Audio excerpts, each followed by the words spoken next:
কেমন আছো? I hope প্রত্যেকে শুধু ভালো না ভীষণ ভালো আছো। স্ক্রিনের উপর একটা প্রশ্ন দেখা যাচ্ছে, তাই না? প্রশ্নটা কি বলেছে, প্রথমে আমরা মন দিয়ে পড়বো, বুঝবো, তারপর অঙ্কটা করার চেষ্টা করব। দেখো কি বলেছে। বলেছে যে কোন বিদ্যালয়ের বার্ষিক পরীক্ষায় 20% ছাত্রছাত্রী অকৃতকার্য হয়েছে। বেশ, 520 জন অকৃতকার্য হলে বিদ্যালয়ের মোট ছাত্রছাত্রীর সংখ্যা কত? তাহলে একটা জিনিস লক্ষ্য করো, অকৃতকার্য কত পার্সেন্ট হয়েছে, ফেল হয়েছে কত পার্সেন্ট?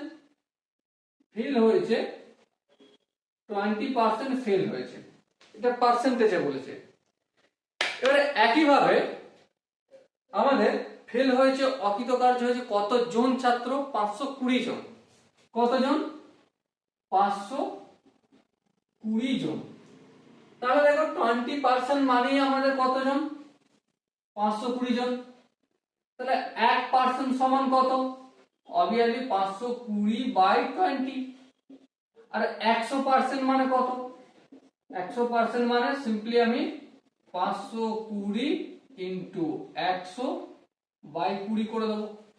ওকে, কারণ আমার দরকার কি, বিদ্যালয়ের টোটাল কতজন ছাত্র। কৃতকার্য অকৃতকার্য সেটা পরের কথা, টোটাল জানার দরকার 100।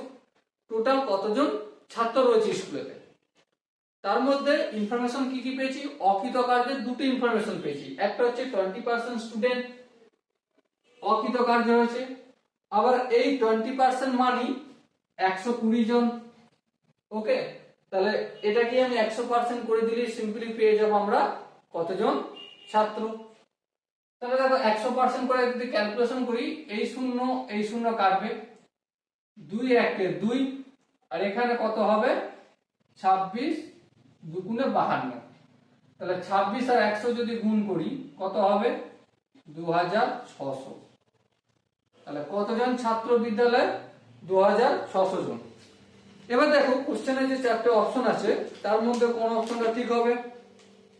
অপশন এ আছে 300 জন, অপশন বি আছে 2600 জন, অপশন সি আছে 3750 জন, আর অপশন ডি আছে 2510 জন। So option B is the right answer. Okay, I hope এই কোশ্চেনের কনসেপ্টটা প্রত্যেকের বোঝা গেছে। যদি কোনো জায়গায় বুঝতে অসুবিধা থাকে, ডাউট থাকে, কনফিউশন থাকে, কি করতে হবে? কমেন্ট সেকশন রয়েছে, কমেন্টে অবশ্যই জানাতে হবে। দেখা হচ্ছে নেক্সট সেশনে, ততক্ষণ পর্যন্ত ভালো থেকো, সুস্থ থেকো এবং জয় হিন্দ।